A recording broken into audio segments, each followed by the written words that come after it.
बोले प्रभु गुरुदेव की, बोले प्रभु गुरुदेव की, वल्लिया माता जी की, वो छोटे गुरुदेव की, आज के आनंद की, सिद्धार्थ साधक परिवार की। हर हर महादेव।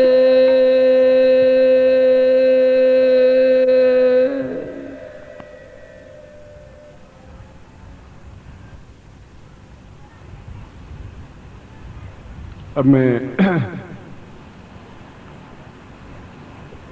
उस प्रयोग को संपन्न कराने जा रहा हूं जो जीवन का एक स्वर्णिम पृष्ठ है और जीवन का एक स्वर्णिम अध्याय है। प्रयोग का तात्पर्य यह नहीं कि मैं बोलूं आप सुन लें। प्रयोग का तात्पर्य है कि उसको अपने जीवन में उतारने की क्रिया होनी चाहिए, अपने अंदर समाहित करने की क्रिया होनी चाहिए, अपने आप में उसमें डूब जाने की क्रिया होनी चाहिए। इसीलिए उस अमृत घट स्थापन या महामृत्युंजय प्रयोग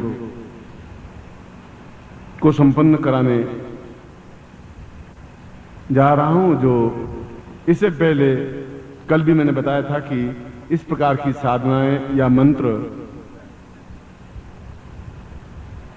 व्यक्त नहीं किए जाते। जब शिष्य 10-12 साल गुरु की सेवा करता है और जब गुरु एहसास करता है कि वास्तव में ये योग्य पात्र बन चुका है, तब उसको इस प्रकार का ज्ञान दिया जाता है। यह शास्त्र भी कहता है और हमारा सारा जीवन शास्त्र मर्यादाओं पे बंधा हुआ है ही, चाहे या नहीं चाहे। यदि कोई लड़का कपूत होता है तो कहता है कि एक राम थे एक तुम हो, कैसे हो, हैं? तुम समझ थी राम ने पिता की क्या आज्ञा मान ली थी। तो ये शास्त्र है।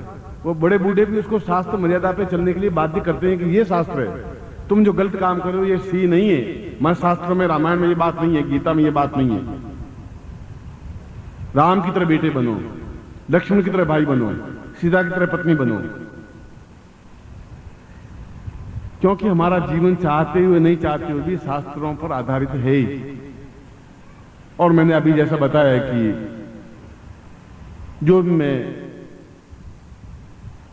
और जब मैं शब्द प्रयोग करता हूं तो कोई अहंकार के साथ में प्रयोग नहीं करता हूं, अत्यंत नम्रता और घोर विनम्रता के साथ में मैं शब्द का प्रयोग करता हूं। कृष्ण ने भी गीता में बार बार मैं शब्द का प्रयोग किया है और 246 बार प्रयोग किया है। उसने कहा कि मैं श्रेष्ठ हूं, अद्वितीय हूं, मैं अर्जुन तुम्हारा गुरु हूं, मैं परब्रह्म हूं, मैं विराट स्वरूप हूं, मैं तुम्हारा सारथी नहीं हूं, मैं तुम्हारा मित्र नहीं हूं, तुम्हारा दिव्य चक्षु जागृत होंगे तब कुछ पता पड़ेगा। और अर्जुन मोहांध, क्या करूं क्या नहीं करूं, आपकी तरह बिल्कुल ये गुरुदेव कह रहे हैं, कृष्ण कह रहे हैं, मैं ऐसा करूं कि नहीं करूं, क्या होगा क्या नहीं होगा, और समय व्यतीत होता जा रहा है। तो वहां पर भी मैं कोई कृष्ण अहंकार नहीं बता रहा था। कृष्ण कह रहा था कि मैं तुम्हें समझा रहा हूं तुम गलत रास्ते पर हो। ये सब मरे हुए हैं जो तुम्हारे सामने भीष्म, द्रोणाचार्य ये सब खड़े हुए हैं, ये सब दुर्योधन, दुशासन, ये सब मरे हुए मैं पहले ही मार चुका हूं। तुम तो एक निमित्त हो, तुम तो तीर चलाओगे अपने आप ही मर जाएंगे, मैं तो मार ही चुका हूं, क्योंकि मैं तुम्हारे जीवन का सारथी हूं। उसमें कोई अहंकार उनका नहीं था। जो शंकराचार्य कहते हैं अहम ब्रह्मास्मि, मैं ब्रह्म हूं, मैं साक्षात ब्रह्म हूं, तब उसका अहंकार नहीं है। जब मैं शब्द का आपके सामने प्रयोग करता हूं तो मेरा अहंकार नहीं बोल रहा है, मेरा ज्ञान बोल रहा है चीख चीख करके और उल्लास के साथ में कि मैं तुम्हारा हूं और निश्चित रूप से तुम्हारा हूं, यह मेरा जीवन बोल रहा है।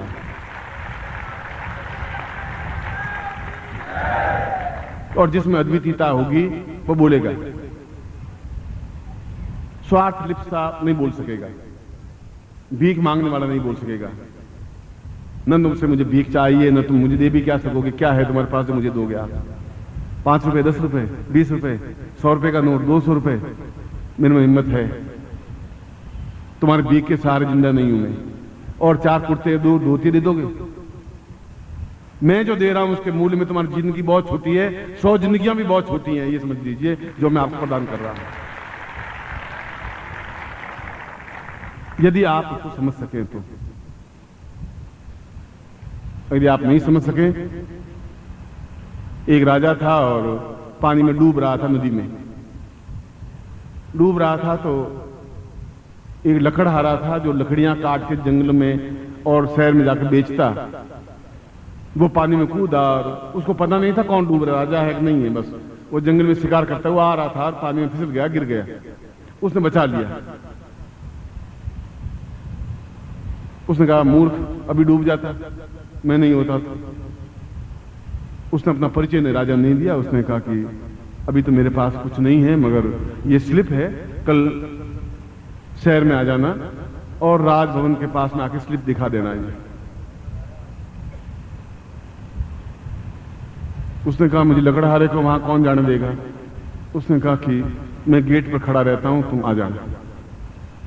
2 दिन लकड़हारा गया और जब स्लिप दिखाई तो मोहर दिखाई तो ठीक अंदर तक देखा है, वही व्यक्ति जो डूब रहा था वो राज सिंहासन पर बैठा हुआ और सामने लकड़हारा थर थर कांपता हुआ। उसने कहा क्या अपराध हो गया। उसने कहा नहीं, तुम मेरी जिंदगी मेरी बचाई है। और अपने मंत्री को आदेश दिया कि चंदन के पेड़ का जो 10 मील लंबा चौड़ा जंगल है वह इसको भेंट कर दिया जाए और नित्य एक हीरा इसको दिया जाए।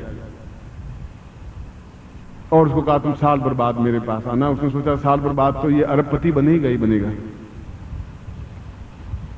लकड़हारा गया, मंत्री ने कहा कि ये जंगल अब तुम्हारा है और उसको एक हीरा दे दिया। उसने सोचा कि जंगल में बहुत दूर दूर जाना पड़ता था, अब बड़ा अच्छा पेड़ मिल गए, काट काट के कोयले बनाऊंगा और बेचूंगा, बहुत अच्छा हो गया। और वो पेड़ काटता गया, जलाता गया, कोयले बना करके वही 4 आने में पीपा बेचता गया। और वो हीरा था वो बच्चों को खेलने के लिए, वो जो कंचे खेलते हैं, क्योंकि कंचे खेलने के लिए देता गया कि चलो ये कांच का टुकड़ा दिया है तो कंचा खेलने के लिए दिया गया। साल भर हो गया, रोज 4 आने के पीपे बेचता, जंगल खाली हो गया। चंदन की पेड़ जल जल कर कोयले बन गए, क्योंकि उसको कोयला बना के बेचता था। साल भर आया तो वही फटे हाल कपड़े पहने हुए, वही निर्धन वो गरीब सा। हजन सोचा क्या बात, इतने 365 तो हीरे दे दिए होंगे, एक एक हीरा 10-10 लाख रुपए का था। और चंदन का पेड़ छोटा सा टुकड़ा भी कम से कम 2000 रुपए का था। इतना पेड़ 10 मील लंबा चौड़ा पेड़ दे दिया। उसने कहा कि तुम क्या कर रहे हो। उसने कहा आपने बड़ी कृपा की, पहले पेड़ ढूंढने के लिए बहुत दूर दूर जाना पड़ता था, बस वहां पेड़ काटा, जलाए, कोयले बनाए, रोज 4-4 आने के मतलब पीपे बेच देता था मैं, आपने बड़ी कृपा की। और वह जो मैं तुम्हें, वो तो मेरे कंचे थे, बच्चे खेलते हैं और रोज अच्छे, पहले कंचे मिलते नहीं थे तो अच्छे कंचे खेलते थे। राजा ने सिर पटक दिया कि मूर्ख को ज्ञान लेने से कोई लाभ नहीं होगा। मैं तो आपको चंदन का पेड़ हीरे दे रहा हूं, आप नहीं पहचान पाए, नहीं ले पाए तो आपकी मर्जी है, उसका तो मेरा कोई दोष नहीं है। मैं तो दे ही रहा हूं, अद्वितीय चीज दे रहा हूं। जिनको ज्ञान नहीं होगा वह कोयले बना के बेच देगा, जो जिनको ज्ञान नहीं है वो कंचे बना करके खेल लेगा। और जिसको पहचान होगी वह ऐसा एहसास कर लेगा कि यह एक हीरा, एक मूल्य, एक शब्द, एक मंत्र अपने आप में 10 लाख से भी ज्यादा मूल्यवान है। एक साधना भी अपने आप में करोड़ों रुपए से ज्यादा मूल्यवान है, वो समझ सकेगा।